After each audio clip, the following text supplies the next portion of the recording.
Orang sama. Orang. Bisa diterangkan kepada kami apa itu tanah ulayat adat Gulat Simbolon itu? Iya, terima kasih Pak.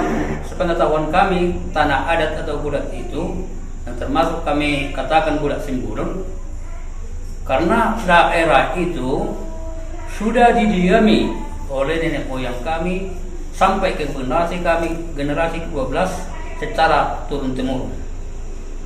Dan yang dinamakan tanah adat adalah di situ ada perkampungan yang mempunyai bisloid, dan ada juga perladangan, ada persawahan, perbandaan.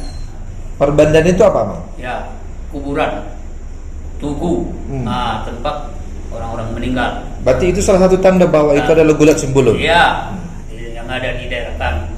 Dan juga ada Tokbak Raja, yang namanya Tokbak Raja, hutan yang tidak boleh diganggu. Karena di sana kami yakini adalah tempat pohon yang tumbuh di sana untuk perlengkapan kebudayaan, yang namanya pohon sarmernai. Dari sanalah tumbuh. Makanya itu kami sangat menghormati bahwa hutan itu tidak boleh diganggu oleh siapapun, sekaligus untuk menjaga pengairan untuk persawahan. Buktinya nenek moyang pada dulu sudah mengatur jelas tata ruang Gulat Simbolon ini, di mana perkampungan, di mana perladangan, di mana persawahan, di mana perjapalan atau tempat pengembalaan, dan di mana itu hutan-hutan yang tidak. Jadi untuk mendukung hal itu, nenek moyang kami sudah membangun, ada tempat itu 4 tambok namanya, yang dibuat dari tanah untuk penahan air. Iya. Jelas ada buktinya sampai di sana. Jadi itulah dasarnya bahwa itu kekuatan kami untuk mengatakan itu Gulat Simbolon dan tanah adat masyarakat Gulat Simbolon, karena kami sudah turun temurun di sana. Apakah tanah Gulat Simbolon ini pernah Amang laporkan secara tertulis kepada lembaga? Oh sudah Pak, kami sudah menyampaikan laporan kami ini untuk pengakuan dan pembelian tanah adat ini kepada pemerintah, kepada Menteri Lingkungan Hidup Siti Nurbaya, kira-kira tahun 2017. Iya.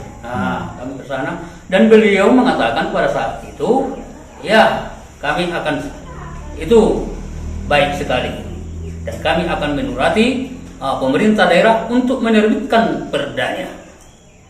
Dan untuk menyambung itu, kami sudah pernah beberapa kali audiensi kepada kantor bupati untuk mengusulkan supaya perda itu diterbitkan. Sampai saat ini sudah keluar perdanya, Pak? Belum. Nah, pada berita kami hari ini disebutkan bahwa yang namanya gulat itu tidak dikenal dalam peraturan perundang-undangan menurut petugas KPH 13 Dolok Sanggul. Bagaimana Bapak menanggapi itu? Oh, itu versi mereka, ya hak mereka menanggapi. Tapi kami sebagai masyarakat Gulat Simbolon, dasar kami mengatakan itu sebagai Gulat Simbolon mengacu kepada Undang-Undang Dasar 1945 pasal 18B, yang dikatakan di situ adalah negara melindungi masyarakat adat. Ada lagi Pak, keputusan Mahkamah Konstitusi nomor 35 tahun 2012. Di sana tentang pengakuan tanah adat, dan di sana dikatakan hutan adat bukan hutan negara. Diperkuat lagi keputusan Mahkamah Konstitusi nomor 95 PUU tahun 2014, yang ayat terakhirnya dikatakan di sana bisa dikuasai oleh masyarakat yang turun temurun, dan kami sana sudah 12 generasi. Jadi hak itu bisa pada kami masyarakat yang tinggal di Gulat Simbolon. Kami dengar Pak,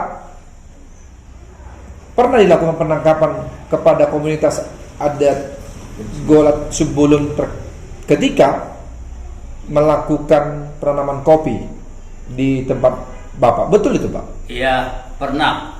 Cuma mereka pada saat itu di lokasi itu tidak melakukan aktivitas apa-apa. Ya, tapi tidak ada mereka di lokasi itu, dan tidur-tidur. Datanglah polisi kehutanan itu berserta rombongannya yang membawa laras panjang. Ya, jangan lari. Ada berapa orang Pak polisi kehutanannya? 5. Semua bawa senjata. Satu orang. Bawa senjata. Nah, kemudian? Jadi kemudian mereka disuruh ikut ke kantor kehutanan. Oke. Setelah datang ke kantor kehutanan, apakah mereka sempat ditahan di sana atau bagaimana? Sebenarnya bukan ditahan, alasan mereka hanya mengadakan pembinaan. Nah, tapi setelah kami dengar belakangan ini, mereka ada menandatangani surat pernyataan. Jadi inilah yang perlu kami bersihkan atau klarifikasi, bahwa mereka menandatangani itu mungkin tidak sepengetahuannya, padahal mereka tidak ada merambah hutan, padahal isinya katanya ada merambah hutan. Dan sebenarnya kalau secara jujur itu pihak kehutanan itu harus, karena kami ada di sana Pak waktu itu, harus dibacakan sebenarnya itu secara terbuka kepada kami supaya kami semua mengetahui. Nah, ini hanya kepada mereka bertiga. Mungkin mereka gugup atau tidak tahu apa isinya, ya mereka tanda tangani. Jadi itulah sebenarnya kami, kalau secara jujur, bapak-bapak kehutanan itu harus dibacakan isi pernyataan ini kepada yang kami semua. Kemudian yang peristiwa penembakan itu bagaimana Pak? Iya, pada saat penembakan itu kami ada di ladang itu. Kami pas itu nanam kopi gitu. Terus begitu orang kehutanan itu datang dari jalan utama, kami tercegat di dalam. Para teman-teman pada berlarian mendengar letusan itu. Terus begitu berlarian pada letusannya kuat Pak? Letusannya sangat kuat gitu, sampai kuat. terkejut lah gitulah. Iya. Ya, sampai membuat orang-orang terutama para anak-anak gitu yang ada juga anak-anak di sana? Ada juga anak-anak pada waktu itu karena musim apa? Anak-anak ini dibawa sama ibunya lah ya? Iya, dibawa sama ibunya. Berarti para ibu lah yang kebanyakan di sana mendengar letusan ini dan anak-anaknya? Iya. Apakah anak-anak ini langsung nangis ketakutan Pak? Iya, sebagian nangis langsung ketakutan, langsung gitulah. Berlarian gitu. Mencari perlindungan? Ya, perlindungan.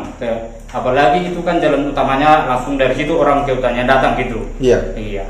Terus anak-anaknya sampai sekarang gitulah, apalagi bilang ya trauma gitu. Iya. Sampai hari ini. Iya. Sama itu para ibu-ibu yang ikut ke sana bekerja, takut semua, kayaknya trauma lah gitu. Apakah sebelum terjadi penembakan tersebut, apakah sebelumnya orang Bapak melakukan perlawanan secara fisik kepada petugas kehutanan, polisi kehutanannya? Enggak ada. Tidak ada? Enggak ada perlawanan fisik ya. Jadi kenapa kok bisa tiba-tiba mereka menembak ke atas Pak? Kalau memang tidak ada semacam perlawanan atau tekanan dari para masyarakat di sana? Iya, begitu orang itu datang langsung penembakan ke atas gitu. Kami pun nggak tahu entah apa alasannya orang itu langsung menembakkan.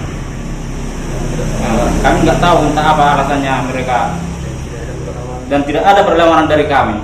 Berarti sampai saat ini pun mungkin anak-anak ini masih trauma Pak ya? Iya, karena anak-anak sana kan nggak pernah dengar letusan sebesar gitulah. Senjata laras panjang pula ini Pak ya? Iya, laras panjang ya. Seakan-akan mungkin akan ada Bapak adalah seorang penjahat di sana Pak ya? Iya. Sehingga ada penembakan itu? Iya, kayaknya orang itu kami istilahnya melakukan kriminal gitu, makanya orang itu langsung menembakkan, padahal kami nggak ada melakukan perlawanan sama sekali gitu. Ada pernyataan dari petugas kehutanan yang mengatakan bahwa masyarakat adat Gulat Simbolon melakukan penebangan hutan di sana. Bagaimana Bapak menyikapi ini? Kami dari masyarakat Gulat Simbolon yang bekerja, yang tinggal di sana, kami tidak pernah melakukan penebangan hutan di sana. Justru sebaliknya, karena ada penebangan pencurian orang yang tidak bertanggung jawab, makanya kami mengolah lahan itu karena selama ini pencurian kayu marak di sana.